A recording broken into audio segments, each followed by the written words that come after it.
Great movie by M. Night Shyamalan. Signs also something that I think more and more frequently are starting to pop up around us. Do you just get the feeling sometimes that some really weird stuff's going to happen in a college football season?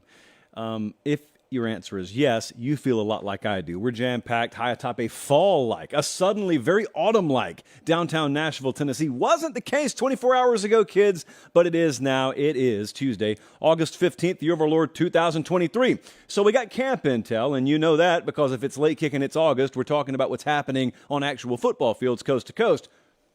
Texas hype is back, but not back on this show. I say that because we really didn't buy in last year. The model did. This wretched computer I'm holding in my hand did, but we didn't. And so we're going to answer a question from one of our dearest out there tonight about that. Another one of you wanted to know about Mario Cristobal and whether he's just totally fraudulent down at Miami. We will answer. Pate State All-American Team Defensive Edition is released tonight. We've got predictions. Like if you want to be surprised by what Oklahoma does this year, don't watch the show tonight because I'm going to spoil the ending for you. I'm going to give you what-ifs. We got some bold predictions, and we got a lot in between. We're giving away 2 chali tonight. We're going plural on chalice. We're giving away a couple of chali tonight. I couldn't even decide which one of you to award a chalice to. So they're watching us in Enterprise, Alabama. They're watching us in Washington, D.C. Dexter, Michigan is tuned in. Saratoga Springs, Utah is tuned in. This my vow to you, I decided it like 15 minutes ago. I am revealing the name of the tour for 2023 this Thursday. We had the Renaissance Tour. We had the Every Given Saturday Tour. You're going to know what this fall's tour name is this Thursday. And within a week, the Late Kick store is going to open up again.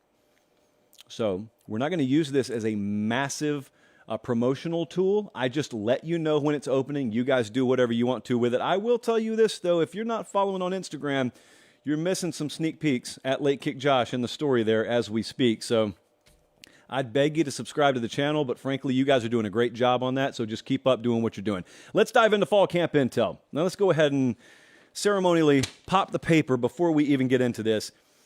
Camp nuggets and intel is what this show lives, eats, sleeps, and breathes on this time of year. And at Texas A&M, we talked to you a couple of weeks ago about how I thought the tight end room there was one of the more underrated in the country. Well, sophomore tight end Donovan Green has a torn ACL. That happened in the scrimmage the other day, so he's probably out for the year. 6'4", 235. He was the number 5 overall tight end in the 2022 cycle.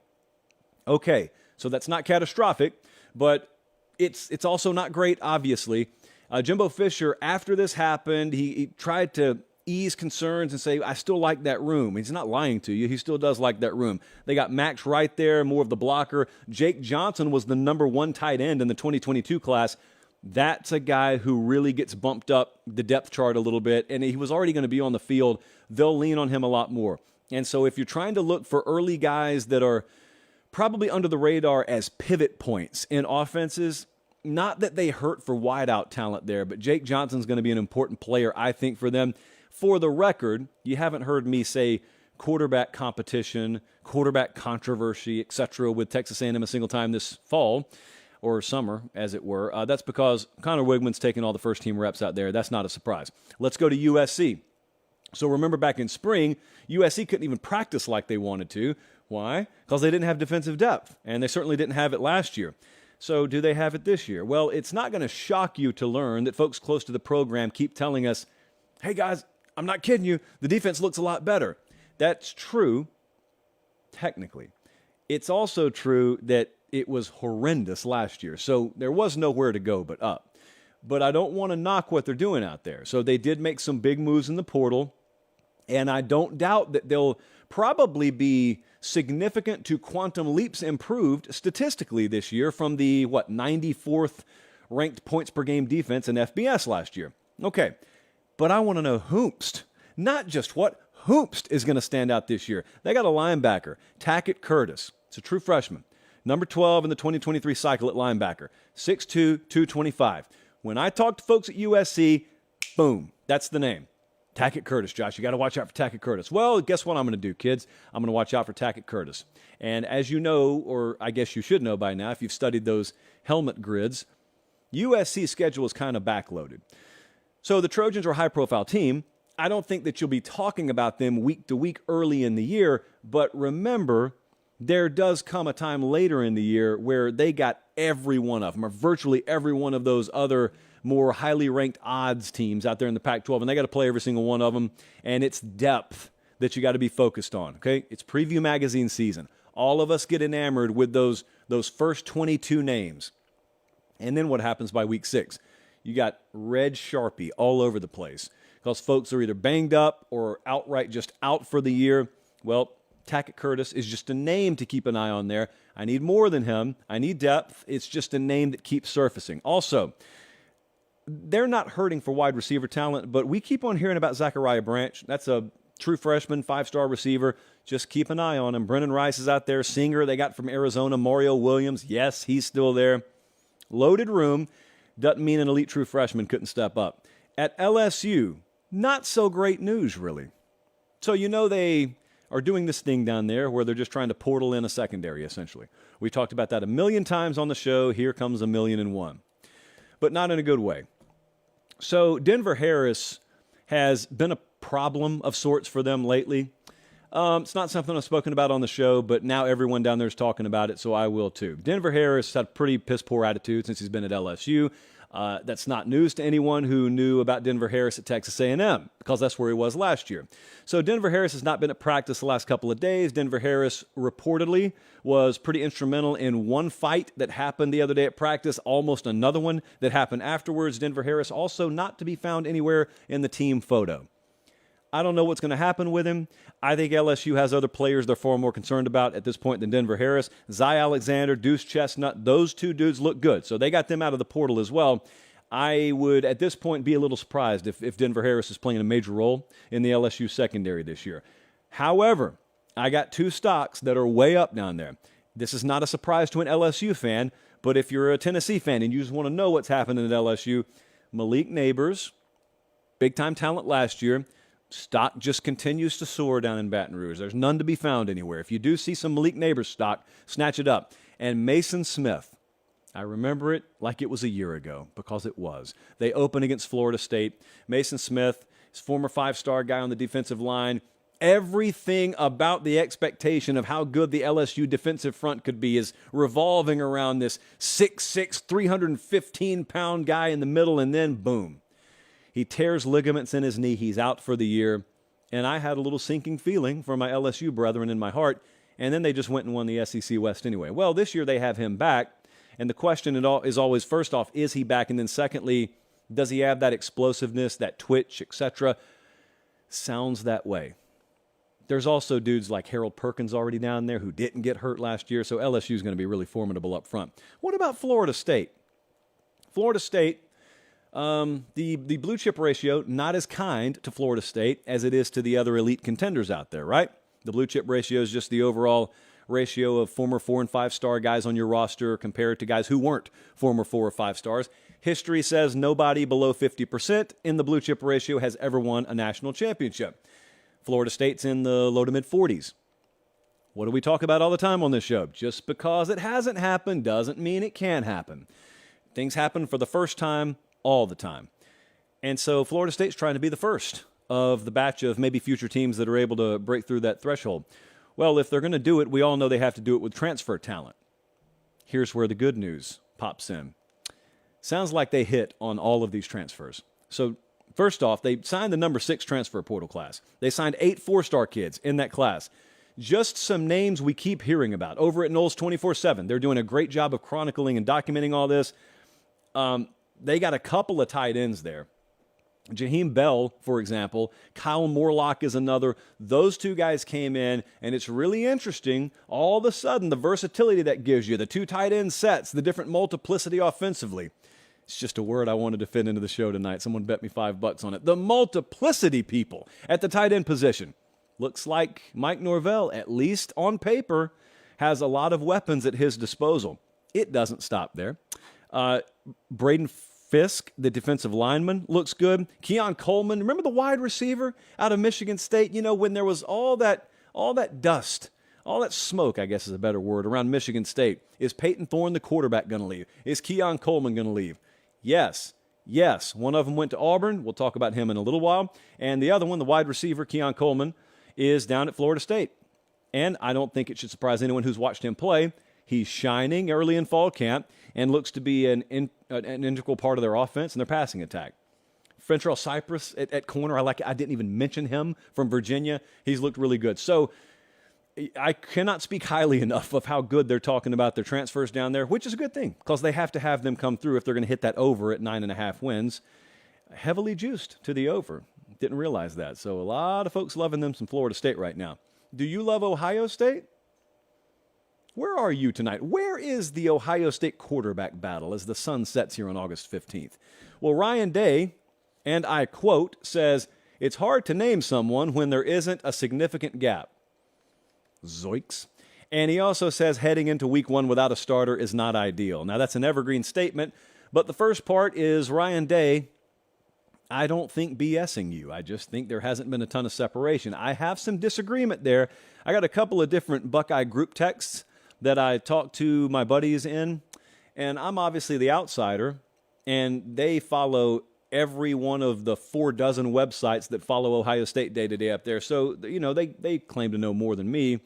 However, when I listen to Ryan Day talk like that, when I listen to Kirby Smart down at Georgia talk about some of the depth issues they're dealing with, there's always this contingent of folks who think wink, wink, nod, nod, no, he's just saying that. And especially in the portal age, sometimes it is a valid retort to say, oh, he's just trying to present the idea there's a quarterback battle to keep both of them on campus, because one of them could hop in the portal any second. One of them could lose interest if he knows he's been bypassed.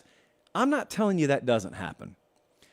I'm just not sure there is a slam dunk QB1 here, and Ryan Day's lying to me. I'm not sure that's the case. And I also don't think it's a death knell of any sorts for Ohio State. I mean, they're early in fall camp still. Like USC's already had their second scrimmage because they have a week 0 game. Ohio State's not that far in yet. But that's going to sort itself out. I have been of the opinion, and continue to be with Ohio State, that they can have pretty good quarterback play this year and win every game on their schedule. Can. Not will. Can. And the reason is because there's this collective galvanization, I think, that happens sometimes when you don't have a prolific quarterback. When you don't have a C.J. Stroud or a Bryce Young coming into the season, you got a guy that at best is going to be serviceable, pretty good. Won't lose us games, but he's not going to take over a game and win it. You know what that does to an offensive line and a running back room and a defensive back room? You know what that does to a defensive front that knows maybe we got to take over games? Maybe we got to Iowa our way to a win or two here and there. I think it pulls a little more out of them than otherwise would be pulled out of them. That's my opinion. We'll see if that's Ohio State this year. There is some other news, though. You remember post-spring, it looked like a really good team that was really suspect at offensive tackle. Well, they went out to San Diego State and got Josh Simmons. And they opened fall camp, and I came on air and said, 2 things you need to know. First off, this dude's running with the 3s. And secondly, he won't be running with the 3s for very long. I didn't have the speech impediment when I said it then. I do now. But Josh Simmons, voila, running with the 1s at left tackle. He bumped the kid that was there to right tackle. And so that's important for obvious reasons because the left tackle position is premium in the sport of football. But think about your biggest competition up there. Think about Penn State and Michigan and the edge rush talent that both of those teams are going to employ against you. You can't be average at left tackle. You can be elite in a bunch of other places. If you've got a liability at left tackle, then you're 10-2 this year, maybe worse. And so you can either look at that one of 2 ways. You can say our hopes and dreams rest on a San Diego State transfer, or you can say I don't think we would have taken him if he wasn't quality. I would lean more towards the latter than the former. At Auburn, I sat here the other night, and I said, doesn't sound great. The quarterback situation does not sound promising. The returns don't sound sterling coming out of the Saturday scrimmage. I think everyone down there wants Peyton Thorne to win the job. When I say everyone, I mean the coaching staff and really the head coach. And I just didn't hear that he had a great day. Well, I got some feedback, some good old-fashioned feedback. And the feedback was this. Most people close to the program still expect Peyton Thorne to win the job. It's also a good thing they don't play this week. So those were little 2 bullet points that I got sent to me. I think that's probably where I tend to fall to. I think eventually Peyton Thorne will be the guy who emerges. He just hasn't emerged yet. That's why God made 4 weeks of fall camp instead of 1.5 or 2. Somewhere in Genesis, but it's there. And so that's what's happening around college football. Again, we got a big week of scrimmages coming up. Saturday, coast to coast, they'll be scrimmaging, and that's when a whole lot of separation is going to happen. That's when quarterback rooms, that's when position battles get whittled down. You're not going past 2 weeks in fall camp and splitting reps 3 ways at some of these positions, and very rarely are you even splitting them 2 ways. Speaking of the name Peyton, just spelled a different way, I got to tell you something. I told you we were going to give away 1 chalice of supremacy per show in August, and I lied to you because tonight we're giving away 2. We're giving away chalice of supremacy is what we're doing. So, Colin, let's go with Peyton first. So our guy Peyton is a teacher. That's as specific as I can get for certain reasons that are legal in nature. But he sent along this note. He said, I wanted to share a moment from class today when I showed your Tennessee prediction video and late kick to the students. I'm currently an intern teaching while getting my master's degree at Tennessee, and I like to start most of my classes with something football and UT related.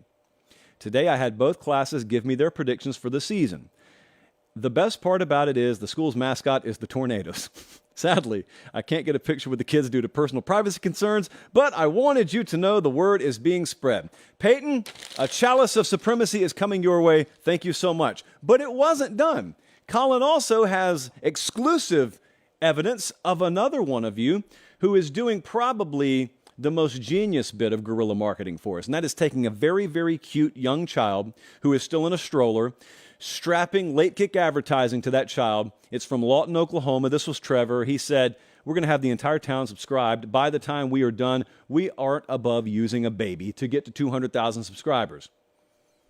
That's literally all it takes. You could offer $500 for one of these chalice of supremacy. You don't get it. But if you strap a cardboard promotional sign to your kid's buggy and push him around Lawton, Oklahoma, you absolutely do. So Trevor, got one coming your way. And we got to move on here because we got a lot of show left. But don't think I didn't see the dude who went in Best Buy and put all the laptops on our show. I saw that, and we will address it Thursday. So thank you in advance to whoever you were. I told you it was a little fall-like in Nashville today. How fall was it? Well, it was so fall-like today. The dew points have dropped so precipitously that I'm going to take a chapstick and turn the label, because this company does not sponsor us yet, and I'm just going to put some moisturizer on the lips, because that's what they teach you to do on live internet in broadcasting school.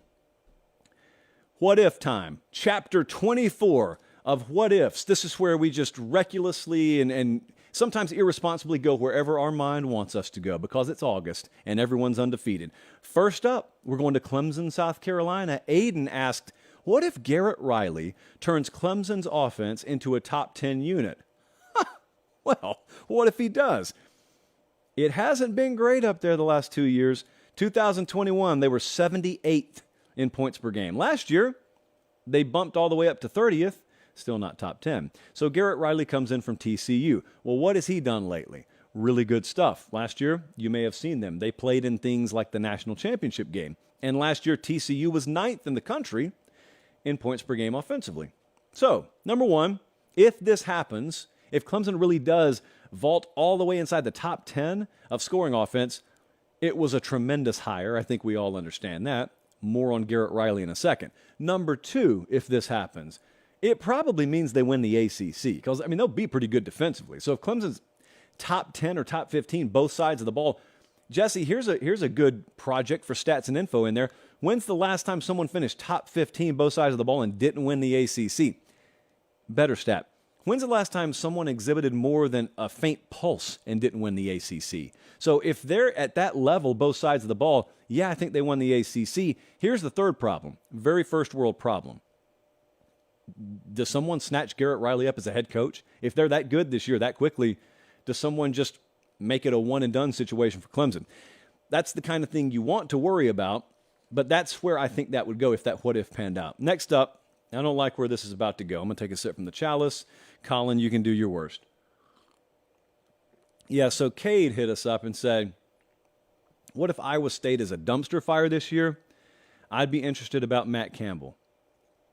I have notes for everything we do tonight except one. I just put a great big X with a circle under this topic. I have no interest in talking about it.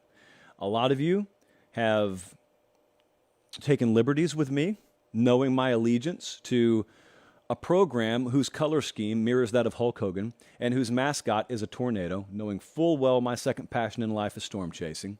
And so it has brought a lot of you great joy to sort of drop the figurative elbow on me because Iowa State may be caught up in a little bit of an illegal gambling scandal. Whomst amongst us hasn't been there, right? Well, if they fall off a cliff this year, what will I do? I'll ignore it completely. That's what I'll do. But also, let me remind you of something with Matt Campbell. Matt Campbell had a chance to get out of there, and he didn't. Matt Campbell, I think, probably prioritizes things a little bit differently than most people. Producer Jesse asked me earlier today, why don't you think he left? I said, I think he likes it there. And when I tell people that, there's this pregnant pause because they think I'm not done talking when I say that. I'm done. I think he likes it there. Like, not everyone wants to live on a coast. It's nice, but not everyone wants that lifestyle. Matt Campbell just kind of likes it up there. And he's one of us, you know? It's one of us. So my question will be, if they go 4-8 this year, it's a distinct possibility. They could have a disaster of a season, or they could shock the world. I'm hoping for that. But if it doesn't happen, if it doesn't pan out, and they got Texas and at Kansas State to end the year, by the way, if that is with their head barely above water and then they miss out on bowl eligibility, is anyone going to really suggest that guy forgot how to coach? Or it's just Iowa State? And remember, Iowa State, what did you tell me, Jesse? He's like a couple of games above 500 or something like that and is one of the best they've ever had. 53% winning percentage. It's the second best in the history of the program. It's Iowa State. The expectation level should not be where it is. It's where it is because of him. So that's what that X with a circle around it means. Don't tread on Matt Campbell and I. Next up, this has never happened before, but yet we get it all the time. Chad said, what if a 2-loss team makes the college football playoff? History. That's what, Chad. History happens right as the curtain falls on the beloved 4-team playoff era. Beloved for some of us. But number two, aside from history, it probably means we got chaos, right? If we get something we've never had before, we have to have something that rarely happens, and that would be chaos. I mean, who's the 2-loss team, by the way? So here's a fun exercise. If you're driving around in your Toyota Tacoma down there in Woodstock, Georgia today, who's the 2-loss team? What conference did they come from? Because we were trying to rack our brains earlier today and figure out if this is possible in any conference other than the SEC. Now, obviously, this has a lot to do with how the rest of the landscape pans out.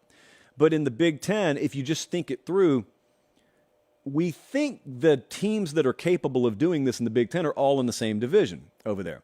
And so they kind of play whack-a-mole, our favorite college football divisional game, which will be no more after this year.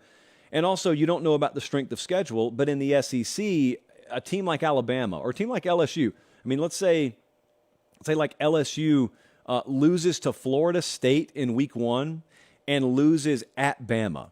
But Bama loses 2 conference games. So LSU goes to Atlanta, beats Georgia. They are 11-2 SEC champs. What happens there? It would be fitting that that's the only 2-loss national champ we've ever had, LSU, back in 2007. And God bless 2007, by the way. Maybe it'll be LSU. I don't know. I think it's unlikely, but who can do it? I think the SEC would be the conference that has to come from. Now, you know me. I think it could be a car wreck out there, figuratively speaking, in the Pac-12, and we could have a bunch of good teams with 2 losses. I don't think the committee would see it that way. Lastly, this would both warm my heart and crush me. Jorge, or as they would call him where I'm from, Jorgie, said, what if Texas Tech wins the Big 12? Well, here's what would happen. First things first, it would be wonderful for the program, go Red Raiders, and ticker tape parade and all that. Be a great story. However, if Texas Tech wins the Big 12, it would be a little bittersweet for some of us because the Joey Maguire secret would be out. and you'd watch a lot of the casual national media who don't know a thing about him, probably couldn't even spell his last name correctly, all of a sudden act like they've discovered Joey Maguire.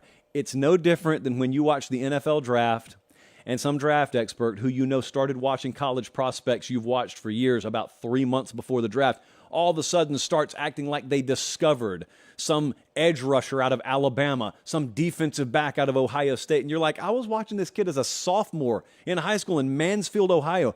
What are you talking about under the radar? You've got him mocked late first round. He's not under anyone's radar. He was 3 times all Big Ten. That's what it'll be like with Joey Maguire. And a bunch of people will run national stories on, did you know this about Joey? Did you know that about Joey Maguire? Yeah, we've known it, actually. Where have you been, by the way? It says college football writer in your bio. Why are you acting like you just discovered this guy? So I am preemptively preparing myself for when Joey Maguire and Texas Tech eventually do pull this off. It's like back in, you know what, let me use a reference the rest of the country will understand. We had Smitty's Boiled Peanuts in Columbus, Georgia when I was growing up, right there at the railroad crossing on Double Churches Road. And the thing about Smitty was he didn't have to market at all. He was like Waffle House. He had a $0, 0 cents marketing budget. Word of mouth around Columbus is how Smitty moved boiled peanuts. And then word about Smitty's got out.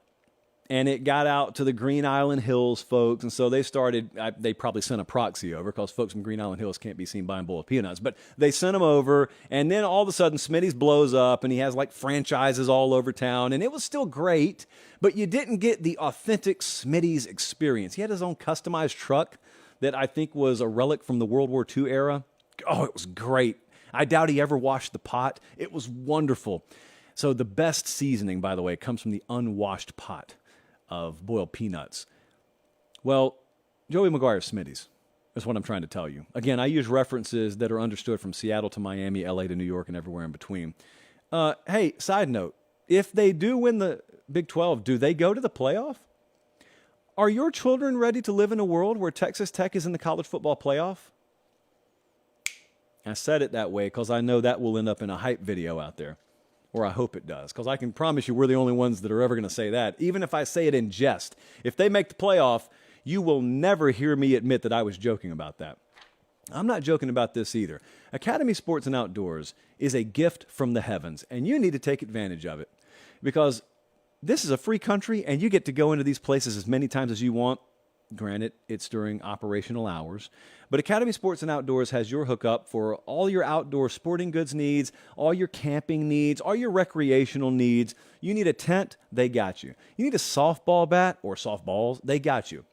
They've also got your grills. As I always remind you, they've got Big League Chew in the checkout line. They got everything you need. You need fishing equipment, they got your fishing equipment. And they've got our backs. That's why you're watching this show.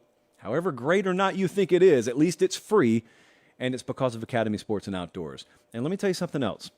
It is a statistical fact that 100% of our audience has internet. You couldn't watch the show without it. And they've got academy.com ready for you if you can't find one of their stores in person. More stores popping up this fall. I've got the list. It would be a felony for me to reveal it to you right now. I think that's what they said. But trust me, more stores are going to pop up this fall. In the meantime, make sure you give our folks at Academy a visit, either in person or online, academy.com. Appreciate you guys watching live. If you are, don't do anything except click the thumbs up button and subscribe to the channel if you haven't already. That's it. Otherwise, stick around. We got a lot still to get to. I got folks hating on Texas. I got folks thinking Mario Cristobal's in over his head. I got what-ifs. I already did what-ifs. I got bold predictions. So we got a lot still to get to. Somehow we'll get through it in like 30 minutes, though. So our buddy Big Game Boomer hit us up from Roswell, Georgia. He said, why is everyone falling for the Texas hype again? It's ridiculous. And as you can clearly tell, Big Game Boomer has no bias in the Texas sphere. Texas is just any other program to Big Game Boomer. Who's fallen for the Texas hype? I have not given my predictions yet, Jesse, right? I have not given my Big 12 predictions yet. I think it's pretty obvious when I make Quinn Ewers a second-team Pate State All-American and I make Xavier Worthy my dark horse for the Heisman. It's pretty obvious I'm high on him. How high on them am I, though? TBD. Texas can't be back, though, right? That's what I keep getting told. Yeah, they can be back. They can be. They just haven't been. Haven't and can't? What have we talked about? I know you're getting tired of me saying that. So I hate to do it, but sometimes you guys make me do it. And so I got to use the Dante's Peak approach here. Pierce Brosnan and Linda Hamilton taught me everything I need to know about Texas. Okay, a lot of you have watched them be dormant for years, just like they watched that volcano, and you're saying, Texas can't be back. And those townspeople, innocent though they may have been, are sitting there telling Pierce Brosnan, this mountain can't harm us. And Pierce Brosnan's like, no, the town water supply has gone to crap. People are boiling to death in this lake. The animals are acting weird. All the signs are there. This mountain's going to erupt. No, you're just a geologist. I've lived here all my life. They're gone. And a lot of you are doubting Texas right now. And I just want to warn you, the signs are there. I know it's been dormant out there, but that is a very, very active volcano, metaphorically speaking, of course. And when it goes boom, it's going to go boom. I've explained to you what it will be like for you who may be 17 years old and you've never experienced Texas being back. I've told you what it's going to be like. I hope I prepared you at least to that degree. But they were 5-7 Sark's first year. They're 8-5 his second year. Here's why I believe in them. You can choose to believe whatever you want to. You can either be the frog in the pot of slowly warming up water that boils to death, or you can listen to geologist JP here. I'm trying to help you. They have recruited top 5 classes, back-to-back cycles. They have done what they hadn't done before. Okay, the more casual-minded out there are going to tell you, who cares if they've recruited top 5? They always had talent. We've addressed that. We have beaten that to death like a piñata on this show. They had the ornaments. They didn't have the tree. We're sticking with that metaphor because it works. It's focus group pretty well, yeah? So we're going to keep that. They didn't have the line of scrimmage talent they needed. It's a lie. It wasn't being developed. A lot of it wasn't even recruited. It's a lie. They have not recruited like they have the past 2 cycles in a long time. They have not developed. They have not acquired the line of scrimmage talent. For obvious reasons, they haven't brought in guys like A.D. Mitchell via the portal or Isaiah Nair via the portal. They're doing that now. This is a legitimately loaded roster, and it's only going to get loadeder. Write that down. It's only going to get more and more loaded. NIL, they're clicking on every single cylinder imaginable out there, which you knew they would do. And so there are things there that they haven't had. There are pieces in place that haven't been in place. And by the way, I want you guys to go back in time, and I want you to find me how many times I've predicted Texas to go to the playoff or whatever it is you're counting as being back. I hadn't done it a single time. So whenever folks come at me and say, oh, we do this all the time. No, we don't. They may. I can't control what they do, but I'm telling you, I may very well pick that team to go to the playoff this year. If I do, it'll be the first time. And I may, because there are signs that I hadn't seen around Texas in a long time that are there. Wide receivers, the best Sark's had, at least in his time at Texas. Offensive line, defensive line, I've got what I need there. Running back, even losing guys like Roschon and Bijan, plenty good enough. Secondary, you're not having to convert wide receivers there anymore. They portaled Catalan in, and they've got good players back there elsewhere. They're better. They're good enough to do it this year. So that's why I have participated in the Texas hype. Now, last year, I was hating on the computer earlier today. Last year, famously, the model thought that Texas could beat the Chargers. Like the model thought if you put Texas in the NFC South, that'd be a legit 10-6, 9-7 caliber contender. The model was a little drunk on Texas last year. I don't even know what the model says about Texas this year, but I'm telling you, if it says the same thing again, I may go from chastising the model to high-fiving the model as much as you can high-five a laptop. Texas hype is kind of real this year. I don't even know if it's hype. It just is. And if you want one more sign, I've never had Sark on the show. We had him on last week. And I think that tells you a lot about how I feel about Texas, because we have not really wasted our time bringing subpar coaches on the show recently, have we? Or coaches that are leading subpar teams. Next up, I'm speaking now as if we control the future of the sport. And people who were already calling us a condescending show in that Reddit thread will just love the direction I took the show a second ago. Let's stay out there. In the interest of giving equal time, let's stay out there. I want to predict a record right now. I want to tell you what I think Oklahoma is going to do this year, but I also want to tell you how bad I think it could be, how perfect I think it could be if everything goes right, and the most likely record scenario. They were 6-7 last year out there in Norman. Wild roster churn that I have admitted I probably didn't take seriously enough. They had quarterback injury. They got beaten to death by Texas, 49-0. Brent Venables was a guy who had never been a head coach before and hopped on a bus going about 70 or 80 miles an hour, and it just was what it was. I don't know what else to tell you. It was what it was. They made a bowl game. They lost the bowl game. I remember we were sitting in this studio watching it on a monitor. So year one was the definition of it was what it was. Well, let's just turn the page, Bob Seger style. What is the absolute best that it could be for Oklahoma this year? Now, if you're unfamiliar with this game, this is where you set realistic expectations to the side for just a second, and we ask ourselves, if the literal best case happened, if every domino and tumbler fell into place, every needle was threaded, what's the best we could do this year? I think 11-1 is the absolute best of best case scenarios for Oklahoma this year. Now, that has to do with schedule combined with drastic roster improvement.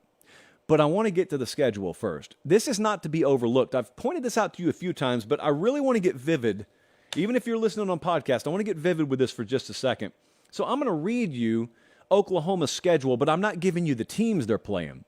I'm giving you the preseason over-under win totals. So here's what Vegas thinks about the teams on Oklahoma's schedule. Listen to these numbers. 4.5, 8.5, and it should be noted that 8.5 is SMU. So that's a G5 8.5, not a P5 8.5. So let me start over. 4.5, 8.5, 4.5, 5.5. Iowa State's off the board. It would probably be in the 4.5 to 5 range. Texas, 9.5 by 10 miles. That's the best team they play all year. 6.5, 6.5, 6.5, 5.5, 4.5, 7.5. This is the lightest load of any conference lift in the Big 12, and the only other argument could be Oklahoma State. Somehow, the governor pulled every string imaginable in that state and set both of the in-state teams up, but you still got to win the games. So you don't play Kansas State, you don't play Baylor, you don't play Texas Tech. Still got to have things come together.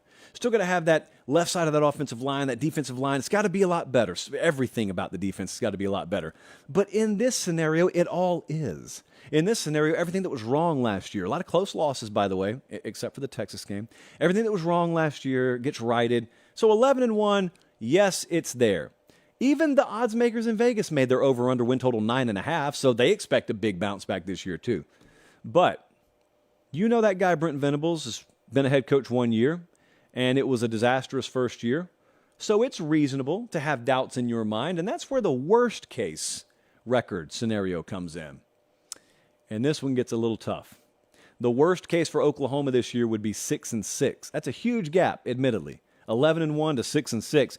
But that's just because, as Meemaw used to always tell me, August feels don't always lead to December yields.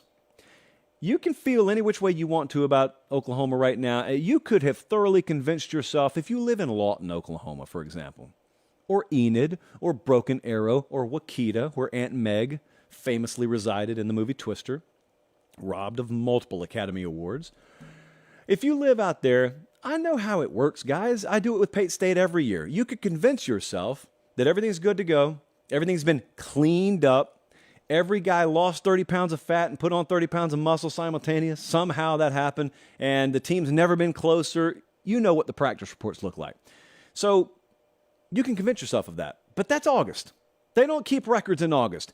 You know once you get out on the open road, if you got a wobbly tire, we can't go back to August again. We just got to ride this thing out. If the defense isn't fixed, that's a really wobbly tire. If they aren't markedly improved just as a roster, just as a team, as a collective, if they haven't elevated above the Baylors or the TCUs or the Texas Techs, which you're hoping they have, then every one of those games is in play. And by the way, if it is too competitive in those games, you're not winning all those close games. Or if you are, no one could predict that.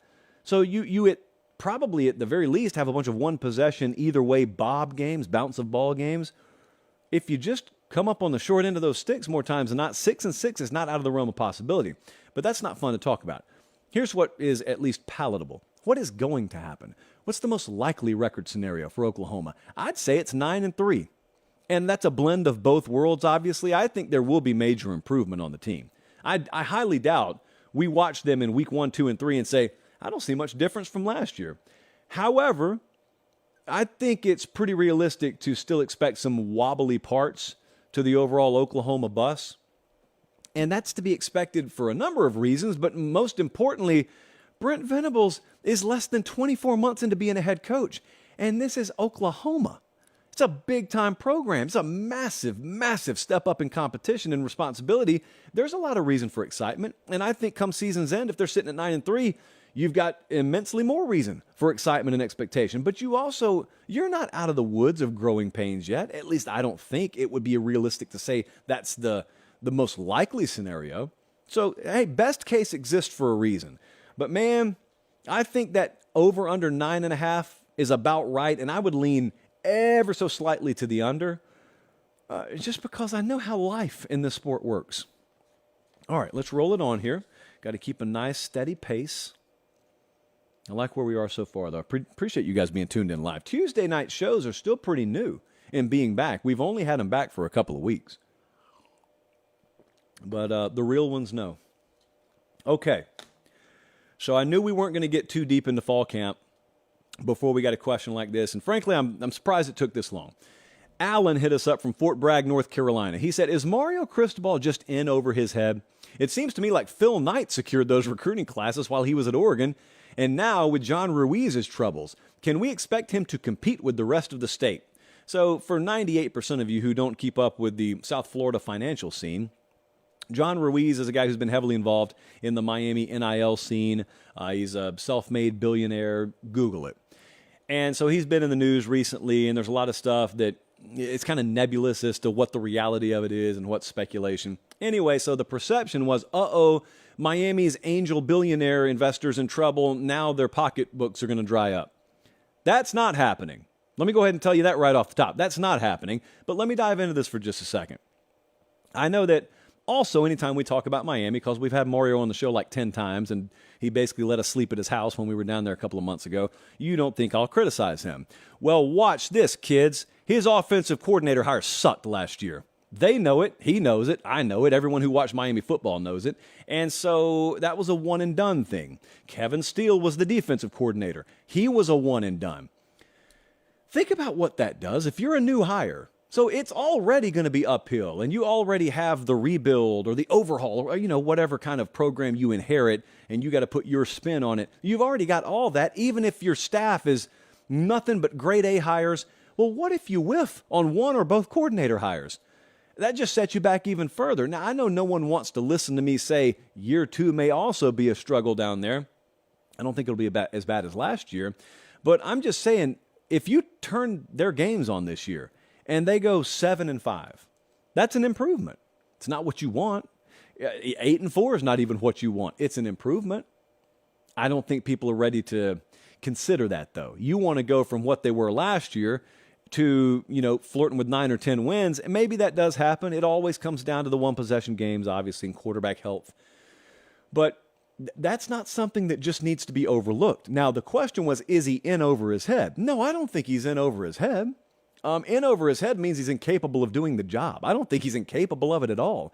Quite the opposite. I think in time, you'll look at Mario down there and say, that's the exact dude they needed. It just doesn't always happen in 12 or 24 months, is what I'm trying to explain. If you live in Tallahassee, Florida, you know that. If you live in Austin, Texas, you know that. Hey, it didn't happen for Kirby overnight in Athens. You understand that Nichols State should have beaten Georgia in year 1, right? No, you don't, because no one remembers that. Yeah, Nichols pushed them to the wire in Athens, GA. So, yeah, Duke ran roughshod over Miami last year. Middle Tennessee splattered them in Hard Rock Stadium. It happened. It is what it is. Doesn't mean you're in over your head necessarily. It just means you were cooking with the wrong ingredients last year. Now, as much as you can criticize a cook for having the wrong ingredients in the kitchen, you got to credit them, no matter how much money they spent on said ingredients, if they're willing to toss them in the trash when it's still 3/4 of the way full. Dabo just had to do that with his OC. Mario had to do it with one coordinator, at least. The other one got hired by Bama. So I don't think he's in over his head, but I want to address this other part too. Colin, in fact, I don't normally ask you to do this. Apologies in advance. Can you put the question back up for a second? So I wanted to go back to this one part. It was kind of It was very, very cleverly woven into the question. So Alan asked if he's in over his head. It seems to me, Alan asks, or he says, it seems to me Phil Knight secured those recruiting classes while Mario was at Oregon. Now, the allegation here is Phil Knight, Mr. Nike, he got all those players. He went and bought all those players from Mario. He built those immaculate facilities, and Mario just benefited from them. Mario did benefit from them, as has every other head coach at Oregon. So that's part of taking the job up there. You'd be stupid not to leverage that. However, I would ask you this. Phil Knight has been at Oregon since color TV, basically. And so I want to read you a list here. The list sounds like this: 19, 27, 16, 21, 19. Those were the recruiting rankings of the Mark Helfrich and Willie Taggart recruiting classes at Oregon. Best I can tell, Phil Knight was around when they were up there too. Why didn't they always recruit like that? If it's easy as Phil going to get the players, did Phil lose interest in Oregon athletics for a little while? You know better than that. If you watch this show at least, you know better than that. So I would not really yield much time to that portion, that allegation, if you will. But this other thing about him being in over his head, the thing about the Ruiz issues, I've done some digging on that. I think it's a much bigger concern outside Miami than inside Miami. I know why, because if I'm a Florida fan, I love this stuff. If I'm an FSU fan, if I'm a Clemson fan, if I just hate Miami, I love this stuff. Because I think they got a billionaire down there buying players for him. And if that billionaire looks like he's in trouble, and that money dries up, and they can't get players head-to-head with us anymore, that is tantalizing as a thought to me. I don't think that's quite what's happening, but I understand why people want to feel that way. But here's the good news. Results will happen. You don't have to take my word for it or anyone else's word for it. You will see recruiting classes pan out how they pan out. You'll see this year and next year pan out how it pans out. My simple response is, I think the Ruiz stuff is a little overblown as it relates to impacting Miami. I don't know about him, but I'm saying I don't think it's going to be like a torpedo to the side of Miami football. I don't think Mario's in over his head, and I think that in time they'll be fine, but they did not have a clean takeoff last year. And part of that's on Mario Cristobal. So I don't think, look, man, I don't think I'm telling you anything he wouldn't tell you. You may need to get him off the record, but I don't think I'm telling you anything he wouldn't tell you. And so, interesting program to watch. That's all I have to say about that, in the words of Forrest Gump. Next up, I need to tell you, as soon as I rip this Post-it off the paper and pop it for good measure. They're watching us in Bridgeport, Ohio, Rock Chapel, Georgia. Hand to heart, I have no clue where Rock Chapel is, and I grew up in Georgia. But thank you guys for watching. And Gilbert, Arizona. Thank you so much. We got all twos across the board. 2,222 tuned in live. I was explaining to one of my dear friends the other day. They said, hey, it's great that 3,300 people are watching the live show, but I thought you told me like hundreds of thousands to millions of people watch and listen to this show every week. Well, it only looks like 3,000 or 4,000 are watching. No. That's all that's watching live on the YouTube stream. A very, very small sliver of our viewership and audience traffic pie comes from live viewership. However, the folks who watch the show live are some of my favorite people on this earth. And I'm like Direct Colin. I don't like a whole lot of people. So you guys are in rarefied air. So much so that I'd make sure I'm watching live next week, because there may be some free stuff being given away in this chat. That's as much as I'm at liberty to reveal right now. Hey, it's time for Pate State All-Americans, Defensive Edition. Let's name some All-Americans this year. Now, we don't go about it necessarily like the AP does. They do their own thing. I care about what I think you're going to do this year. So I don't care if you had monster stats last year. If I think you're going to blow up this year, you're an All-American in my book. So first up, defensive line. Got to go with Jared Verse down at Florida State. He had first-round potential last year, guys. He could have gone to the draft last year. He came back. It was a really big deal around Tallahassee and around college football. Jordan Travis, him coming back at quarterback was another big deal. All the tools to dominate. You pretty well know Jared Verse. I don't have to tell you a lot about him. Tyler Davis up at Clemson, also first-round defensive lineman on the Pate State preseason All-American team. He's been 3 times All-ACC. He was an All-American last year, 39 starts, a quintessential piece of what you would expect along the Clemson front. JT Tuimoloau at Ohio State, has shown flashes. He took over the Penn State game. I mean, as dominant a defensive performance as you've probably seen in a long time. But that wasn't consistent across the board.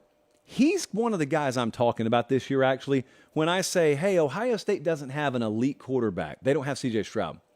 I wonder if there are some guys on that team that understand that means they have to up their level of play consistently for them to be 11-1 or 12-0.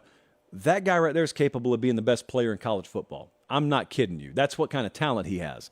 If it's put together over the course of 12, 13, 14, 15 games, that guy, well, he's going to make himself a millionaire either way, but he can make Ohio State a national champion in the process. And Michael Williams down at Georgia, by way of Hardaway High School in Columbus, Georgia, I think that he will explode on national radars this year. He is not a guy who has monster numbers because he has not been featured at Georgia yet. He will be featured this year. Chop Robinson up at Penn State, defensive lineman.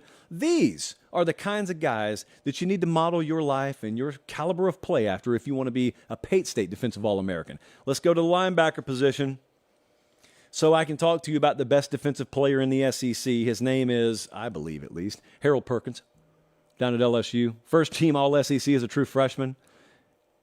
Look, I've had 3 coaches tell me that's the best defensive player in the SEC, and you've got a grand total of 1 year of him playing football at 18 years old. It's ridiculous. Just like took over games last year. You had to account for him every play if you're an offensive coordinator, and he's a true freshman. Sideline to sideline, ultra physical, plugs the gap, plays the run, plays the pass, does everything you would want him to do. Jamon Dumas-Johnson at Georgia, also a first-team All-American at linebacker for Pate State. He led Georgia in tackles for loss last year. He started all 15 games for Kirby Smart. I mentioned Kirby Smart the same way I would mention Saban. If they trust you that much defensively, it means something to me. A lot of times they've just found guys who are dependable. Most of the time they found guys who are dependable and also total freak athletes, and Dumas-Johnson is both. Number 3, there's no particular order here, but the third player I'm talking about, Dallas Turner at Alabama. I think I've told the story a couple of times, but I'll tell you once more. I remember back when we were coming into last year and Will Anderson had all the preseason accolades, and I had an offensive coach reach out and say, Will Anderson may be everyone's preseason All-American. He's the second best defensive player Saban's got. Dallas Turner's the best. And Dallas Turner is going to be the focal point of Bama's edge rush this year. They've got half a dozen former 5-star guys in that room. Dallas Turner's the best among them, number 15 there. And I think that he's probably already on a lot of national radars. He's got game takeover potential too. Abdul Carter at Penn State. Big numbers last year? Not so much. He had big numbers as a spot starter. He didn't start every game last year. This is a guy who would not be on a lot of people's first team because a lot of people do the double dip. You know, they do the postseason All-American team, but then they also judge the preseason All-American team off last year's numbers, which makes no sense to me. I think Abdul Carter is going to be a freak alien-like player this year at linebacker for Penn State. He's got a chance to take over games. Everyone on the first team has a chance to take over games. So I love all those guys. At corner, got to go right back down to Tuscaloosa. I think Kool-Aid McKinstry is the best cornerback in college football. He was second in FBS as a returner last year also. And that gets us into that really fun debate where I get someone walks in and says, I don't think you should play your starters on special teams. That same person says, well, it's about offense, defense, and special teams. You know, like there are equal thirds of a football game, which I believe, by the way. But then that same person will devalue one of those thirds by saying, let's not play starters on special teams. No game's ever been lost on special teams, you know. So anyway, go say it to Nick Saban. Ask him what he thinks about playing starters on special teams.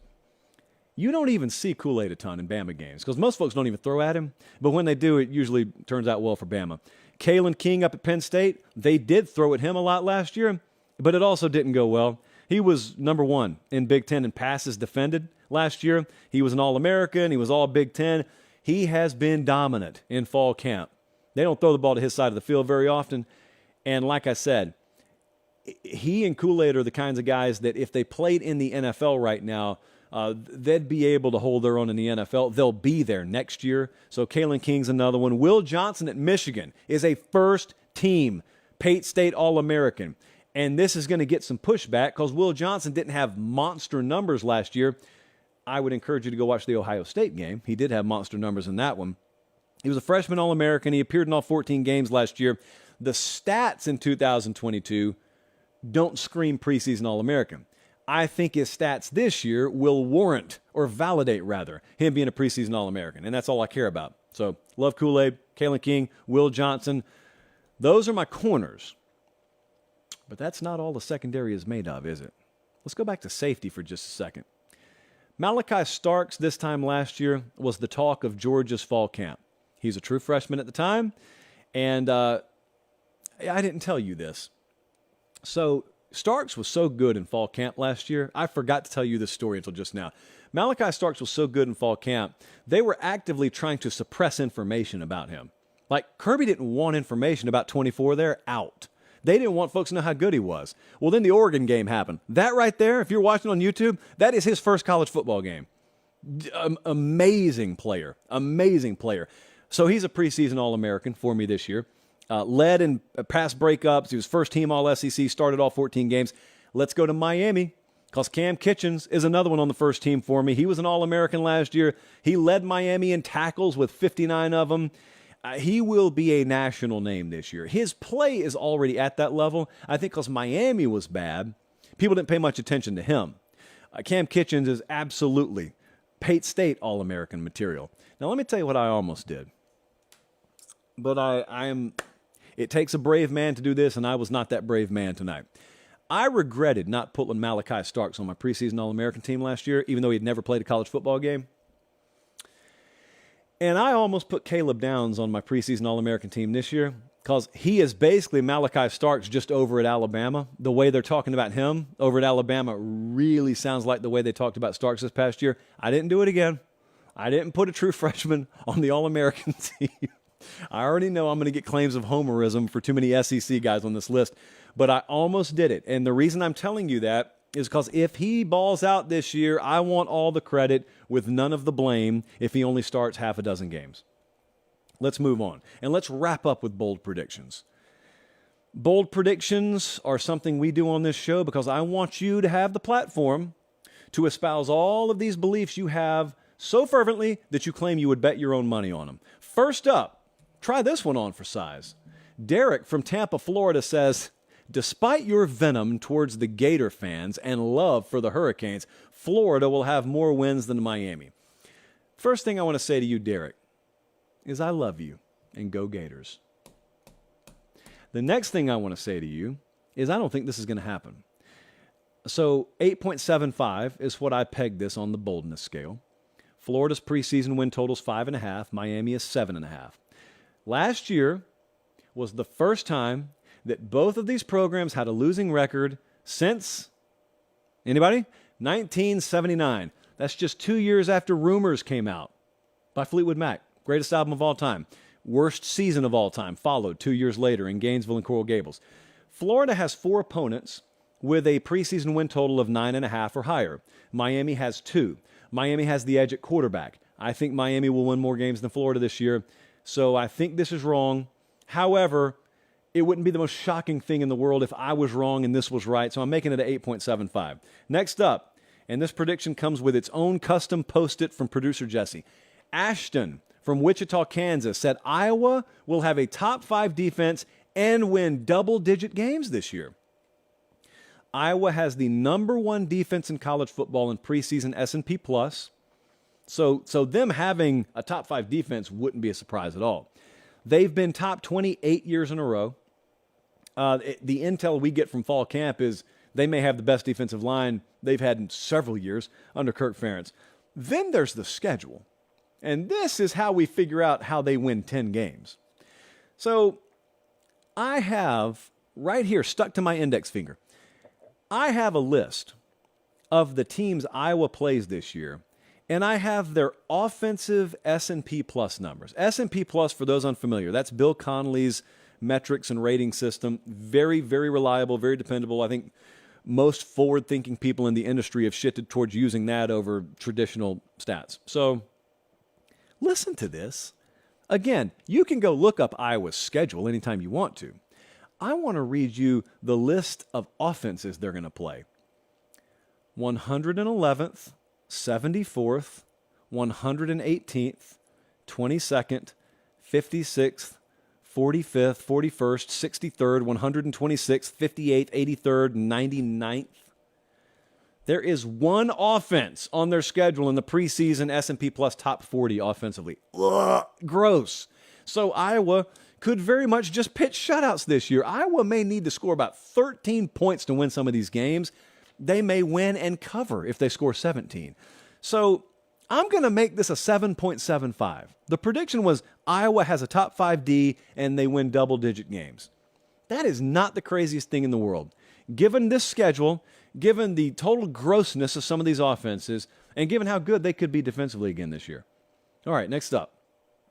No offense to any offenses in the Big Ten, by the way. Next up, from Virginia Beach, Virginia. That's where Holden comes to us, and he says, Washington State will upset Washington in the Apple Cup.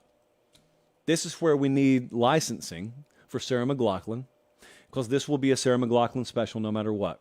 It is full Arms of an Angel mode. It is the last game maybe in this rivalry. I don't know they've announced they're going to renew the rivalry or anything like that. Washington State may just drift off into the Pacific. The Pac-12 may drift out right along with them. Plate tectonics is a crazy thing in college football, man. It's happening as we speak. So Washington has won 7 of 8 in this matchup. The last one-possession game in the Apple Cup was 2012. How is that possible? But it is. Washington State's preseason win total 6.5. Washington, 9.5. The game's at Washington. Now, the one thing that Washington State does have going for it is the lead up to the game. They play Stanford, at Cal, and Colorado on a Friday. So not only do they have some of the bottom portions of the Pac-12 barrel, they get long rest before they go play at Washington. Now, Colin, tell me, do we have Washington's schedule in there? Because the Huskies have a much more difficult road. They go at USC, Utah, at Oregon State. Last 3 games before they play Washington State. So that's one edge. But, man, you're going up there to Seattle. You're playing a much better team. I don't know what injuries have done to either one of these by that point. Also, they're replacing so much at wideout for Washington State. I made this a 9. It's so hard to see that far out. If the game were played today, I made that a 9. Last up, from Camden, with a clover in his name, from Austin, Texas. Camden said, Marcus Freeman wins Coach of the Year. Well, no one's ever done this with less than 10 wins. So let's just assume Notre Dame needs 10 wins. Brian Kelly did this twice.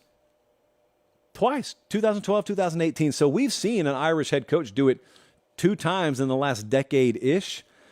The win total's 8.5, so it's not too far out of the realm of possibility for them to win 10 games. But here's the thing. For them to win 10, maybe they pull an upset or two. Maybe they beat Ohio State at home. Maybe they beat USC at home. And the USC game may not be an upset at all by the time they play it. They go to Clemson late in the year. Maybe they pull that one off. Maybe they wreck a couple of people's conference title and playoff dreams and also win 10 games in the process. A 10-2 Marcus Freeman with a big-time statement win over an Ohio State or on the road at Clemson, that may be enough to get him in there, especially if we live in a world where there's a lot of chaos out there and there's no truly dominant team, and we also don't have a TCU or a Cincinnati Cinderella team. I could see it. However, it is really hard to call your Coach of the Year shot in August. And so I'm going to make this a 9. And it's normally unlikely that I say it's a 9, but I could also see it. But this is a 9, yet I could also see it. I see you guys watching, and I appreciate it. I see our numbers exploding, and I appreciate it. Make sure if you're listening on podcast, subscribe. If you're watching on YouTube, subscribe. If you have any friends and family, and pretty much every one of you do, tell them about the show. And that's all you have to do, and it stays free forever. We're trying to get 200,000 subs on this YouTube channel by kickoff. We're so close. We're pacing right on the fringes of being able to get it in under the wire. We just need your help. So please continue to do what you're doing. For Director Colin, Bradley, the associate producer Jesse, I'm Josh Pate. Take care. We'll see you back here same time Thursday night. Until then, God bless.